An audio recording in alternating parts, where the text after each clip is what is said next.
Omwezi kw'ikumi omwaka gwahweire State Minister w'ebyamataka Dr. Sam Mayanja akaragira komanda wa Field Artillery Division omuri Masindi Major General Daniel Kakono okwiyaho embundu amahege y'ihanga ga UPDF agabere gari omu kicweka ekyo n'abakumi ab'ebitongore eby'abantu buntu ebyabere bisindikirwe okuma eitaka erikushangwa omugomboro ya Kapapi omwishaze lya Kigorobya omu district eya Hoima okubasa abantu ababire babinjirwe aha bibanja byabo okubigarukaho. Minister Mayanja akaragira ngu Brigadier General Peter Nabasa na Captain Rogers Karamaji ayabeireho omuhwezi w'entumwa ya President omu district ya Hoima Michael Muramera Kyakashari hamwe na William Ndahura Gafayo ngo bakwatwe ahabwo kubinga abantu aha bibanja byabo omu buhenda biragiro. Bwanyuma y'ebyo aha Sunday esabiteje abaturage ababeire bagarukire aha bibanja byabo bagarukire babingwaho omurundo gwa kabiri barukubingwa Brigadier General Peter Nabasa n'obukirabe kiringu ekiragiro kya Minister kikaba kigira ngu bagaruke aha bibanja byabo kandi obwahati nibatura aha mwanya gw'etabe okurugerera aha batura nibashobora ngu Brigadier General akaijana bebyo kwerinda bahagatire ebikozesa byabo babaragira kubaruga ahitaka eryo ahizobe lya Sunday. Era mukimanyi ti Mr. Mayanja bwe yaddayo enkeya twali tugenda okudda mu ttaka ne batugaana.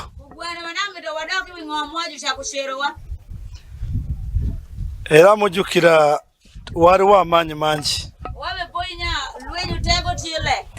Era enkeera era minisita yakomawo n'atuzza ku ttaka. Era tuli ku ttaka si bwe kiri. Nabashoborora ngu hakabaho n'amasasi agatirwe omwanya Wedeusi Mugume omutura wa Arunga nashoborora ngu omukubabinga Brigadier General Nabasa akabagira ngu Minister akabasiba akatambara aha maisho ngu bagaruke ahitaka eryo. Olunaku lw'eggulo yakomyewo yaze n'amagye ngaze kugoba abantu ku ttaka. Twatidde nnyo twerwanyeeko nnyo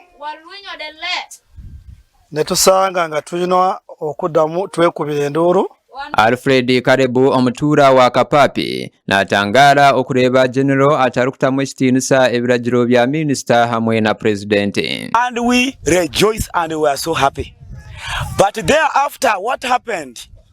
Brigadier Nabasa, Kiza, Ndaura and his group, they were behind the curtain saying that that is the propaganda of the president. Abandi abaturage nibagira ngu Nabasa aresire nenteze ezarukurisiza omu misiri yabo. Twikaira hano turabutengenene titurara turanduwena matu tugatira ahero. Misiri yaitu bakulisiza mente tukwenda kulima nenteze mukurolezo ente za brigadier.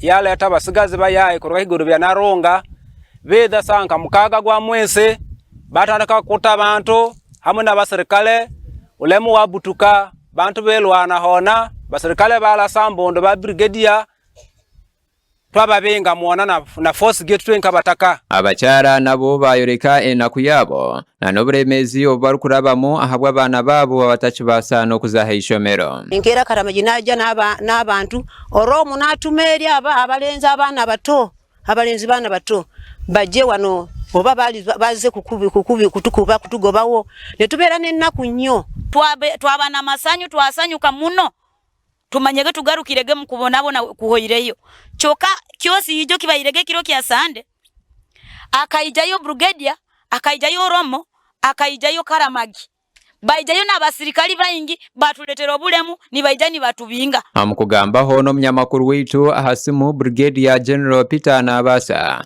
nagira ngu akaya herelizi yitaka eya hika zirushanjo okuruga ahakayo mugenzi Tito Byanjire okumara emyaka 10 ngu kandi abaturage bakabagarwirwa hitaka eryo ahabwa keire kache. They invaded being supported by the deployment of UPDF soldiers. These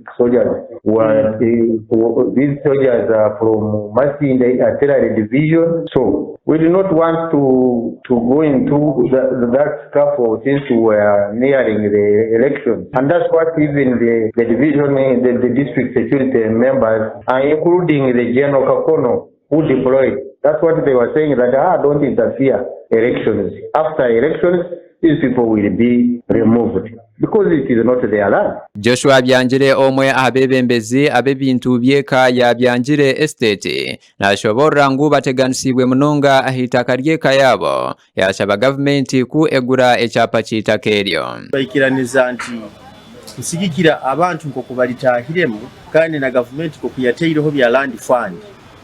Twagamba egaruke side yemu omuyika 10 naito tusigaze ikazi ngaha 12 naito niho tugenda tukora. Omwezi wa RDC ahabwa district ya Hoima Christopher Aine nashobora ngu bamwe omurba bloka bamataka nabo barukuhabya abaturage ahabwo kuba abatwire nibareta abandi bantu okuba ihombi chweka ebitaro bimwe na bimwe ebyihanga.